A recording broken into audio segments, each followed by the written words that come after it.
RRB, l'invité du matin. Et bien le bonjour Jean-François Bodin. Bien le bonjour Lionel Sabot. Et vous recevez ce matin le commissaire général Alain Martinez, le directeur de la sécurité publique. Effectivement, monsieur le commissaire général, bonjour. Bonjour. Et merci d'avoir accepté notre invitation pour faire le point sur plusieurs sujets. On va commencer par l'opération Tranquillité Vacances, qui dure toute l'année, mais qu'on relance assez régulièrement au moment des vacances scolaires. Est-ce que vous pouvez nous rappeler le principe de cette opération Tranquillité Vacances ? Alors l'OTV, comme on dit chez nous, Opération Tranquillité Vacances, c'est une opération emblématique de la sécurité publique, puisque de la police urbaine, même à l'époque où je suis rentré dans la police, puisque cela fait déjà plusieurs dizaines d'années que le dispositif est mis en place. Au départ, il était mis en place pendant les vacances, et nous l'avons adapté depuis quelques années, sur toute l'année. Le principe, c'est qu'un particulier qui part en vacances vient signaler son absence au commissariat, il remplit une fiche, et il est garantie d'avoir au moins une patrouille qui passe chez lui dans la journée, au moins une fois. Alors évidemment, le policier ne va pas rester en garde statique devant le logement. Mais c'est important parce que Nouméa, c'est très grand et les patrouilles ne passent pas chaque jour dans une même rue. Or là, le citoyen qui fait sa déclaration est sûr d'avoir une patrouille de police. Voilà, c'est important, ça sécurise le quartier et il suffit que les gens mal intentionnés voient une patrouille de police pour reculer et passer dans la rue suivante. Ce seront les propriétaires ou locataires de maisons, mais aussi d'appartements, peu importe. C'est tout à vraiment fait, un logement vacant, c'est n'importe quel. Un logement vacant. Voilà. Et alors cette année, vous avez décidé de l'étendre. C'est pas seulement les particuliers qui peuvent en profiter, mais aussi les entreprises. Ça, par contre, c'est une nouveauté. Écoutez, c'est nouveau. On va tenter l'expérience. C'est en collaboration avec la CCI. On a décidé de mettre ça en place aussi pour les entreprises, notamment les petites entreprises, celles qui ne peuvent pas se payer de services de sécurité, parce qu'il ne s'agit pas de faire concurrence aux services de sécurité privés. Bien évidemment, là encore, le policier ne va pas rester en statique devant l'entreprise.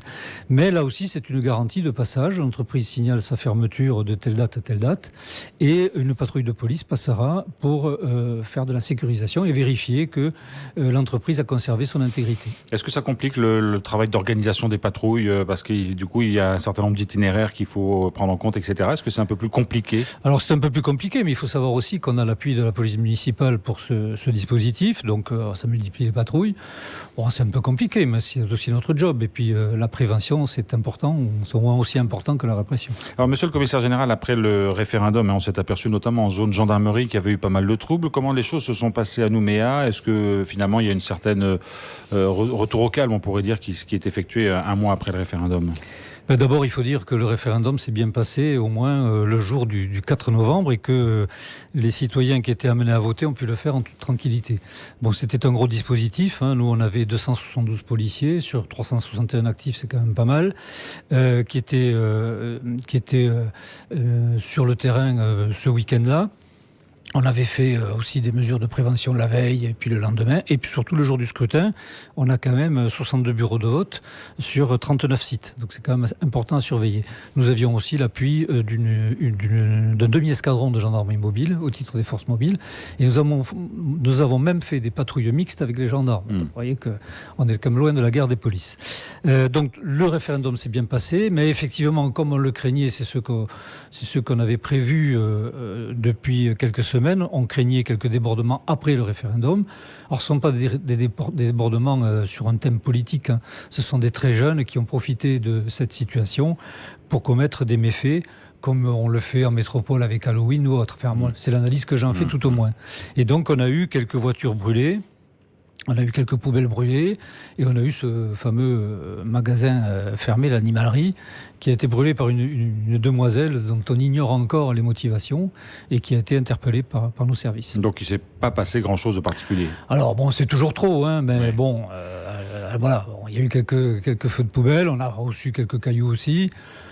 Mais bon, si on avait dû signer avant le référendum pour ce bilan, on l'aurait signé de suite. Et aujourd'hui, vous préparez les fêtes de fin d'année parce que c'est aussi une période un petit peu délicate à gérer, on va dire, pour les forces de l'ordre. Oui, alors là, nous avons l'opération anti-hold-up. C'est une opération qui est générale sur le territoire français. Bon, même si la Nouvelle-Calédonie n'est pas propice au vol à main armée. Donc l'opération anti-hold-up est en marche. Donc les patrouilles font des passages aux proximités des supermarchés, des bijouteries, etc. Là où il y a des biens, de la richesse. Et on prépare aussi, évidemment, les réveillons de fin d'année où on a toujours des gens alcoolisés qui sèment le trouble. Alors, parmi les nouveautés de cette année pour vous, il y a eu l'arrivée de l'unité canine, même si elle n'est pas encore complètement déployée, elle est vraiment opérationnelle aujourd'hui et c'est un apport important pour le travail que vous menez chaque jour.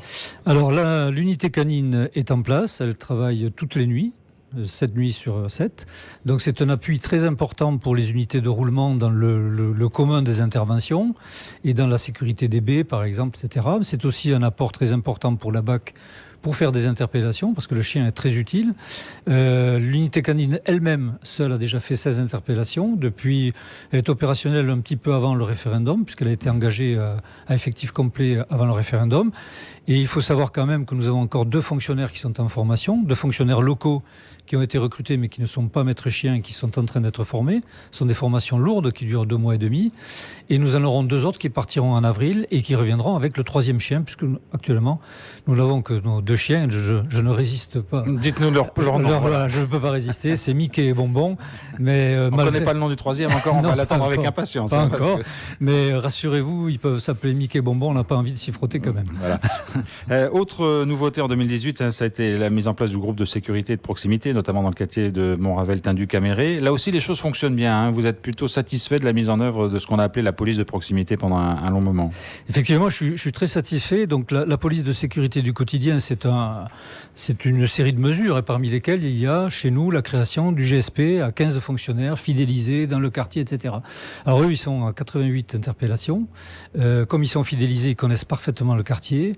Ils ont fait près d'une centaine de sécurisations dans les bus. Donc ils montent dans les bus, ce que l'on ne faisait pas avant.